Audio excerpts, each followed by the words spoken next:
Spring cleaning time has finally arrived, and trust me, in this house, it's a lot of work. There seems to be a never-ending amount of rooms, and as soon as I think I've finished, I find another room with hundreds of mirrors to clean or porcelain dolls that change positions when you look away to dust. The most annoying room in the whole house, though, is what I call the purple room.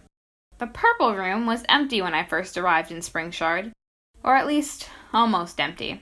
All that occupied its dark purple walls was a stuffed kangaroo in the center and a pair of black socks. Ever since that day, every time I go into the purple room, something new is there. Keys, unpaired socks, some marbles, what looks like math homework. You name it, it's probably in that room now. I've been putting off cleaning that room for way too long. So I decide that it's about time I clean it out. Well, I trudge my way through the dunes of sweaters, socks, and papers that look somewhat important actually, and open the window outside. I was able to borrow a dumpster from one of my neighbors, Laurel Carlsberg, and wheel it out below the window. I immediately begin to sort through some of the piles, throwing anything that is clearly garbage out the window and into the dumpster. Once that's done, I start to take the non-trash objects and sort them between things I want to keep and things I want to sell.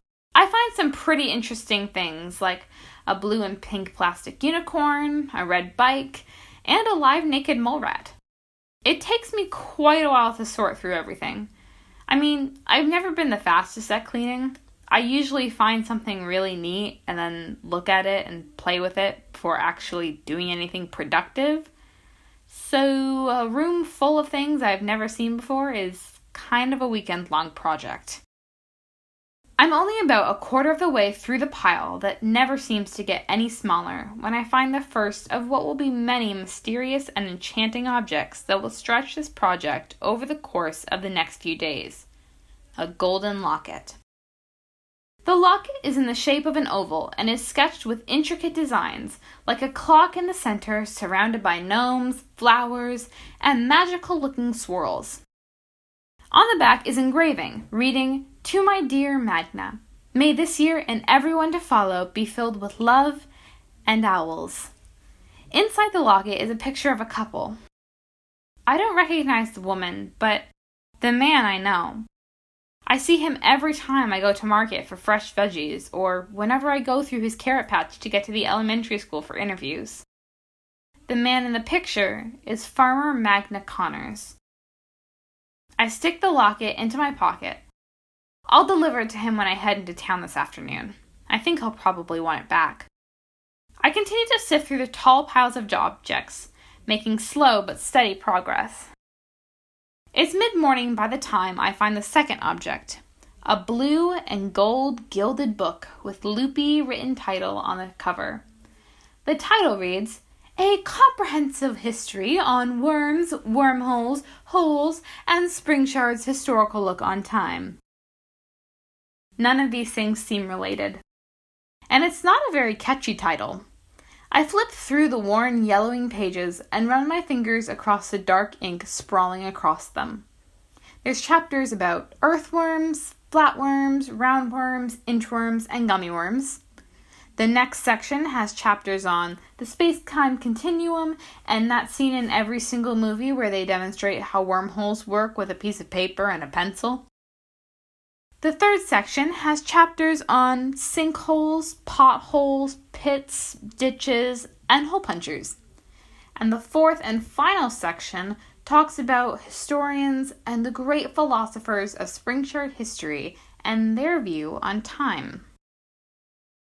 They believed that time was a malleable fluid, that though it's not tangible, it could be shaped, molded, and bent to the will of the city's timekeepers. The timekeepers of the city's past were very important to the people and to the administration of the mayor's office. It goes into great details about the myths of the past and the beliefs of the founders. I close up the book and place it to the side. I think I'll keep this around. I have always been interested in myths and folklore, and this could be helpful in figuring out the mysteries of the town. I continue on my journey of decluttering until it becomes late afternoon. After eating some lunch, I make sure the locket is safely in my pocket and head downtown. I make my way downtown and pass Circle Square to the Black Street Market. Vendors on both sides of the path offer me vegetables, fruits, handmade goods and snacks, and bags of rocks that they scooped up from the side of the road. I make my way to the back of the market to Magna Connor's carrot booth. "Taryn, how are you?" "Hi, Magna," I reply. "Now tell me, today, what do you want, Taryn? You know I'm not an idea guy, I can't read your mind. So, what kind of carrot tickles your fancy today?" "I'm actually not here for any carrots," I explain. "I'm here to give you something." Magna tilts his head, looking at me curiously.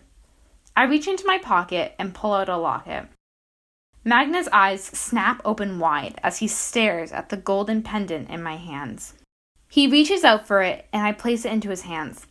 Treating it like a delicate snowflake that may crumble completely at his touch, he turns it over in his hands and runs his calloused fingers lightly over the carving. He pops it open and looks longingly at the picture in it. Magna sniffs before looking back to me. "Thank you, Taryn. I thought I lost this." He gently closes the locket. "It was a gift from my wife. May she rest easy. I never thought I'd see it again."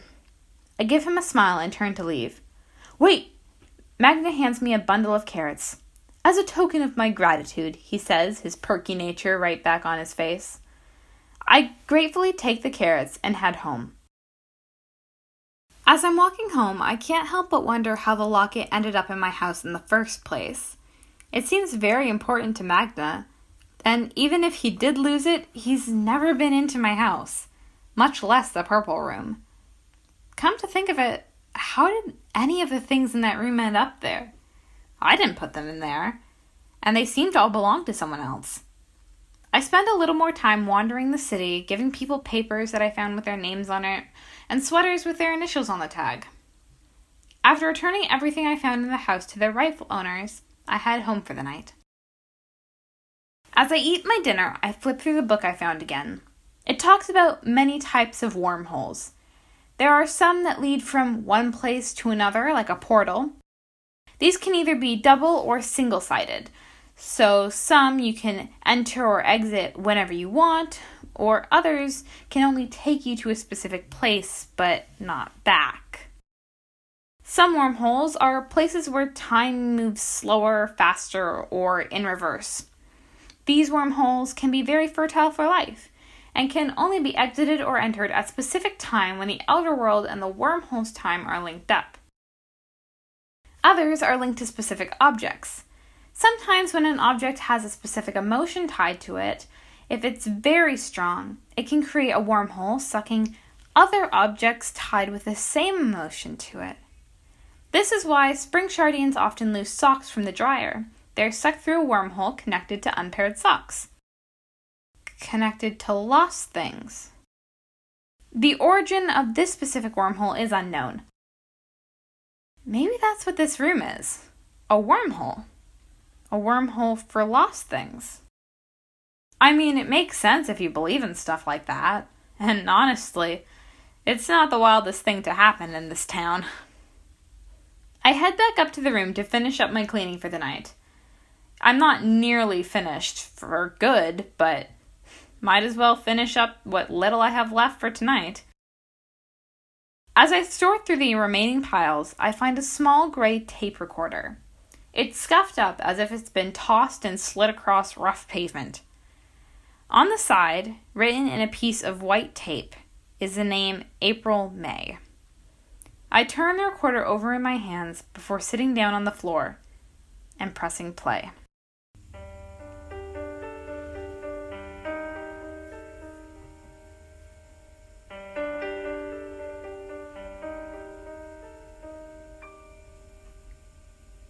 Hi, this is AJ Robinson, creator of Chronicles of Springshard and the voice of Taryn March.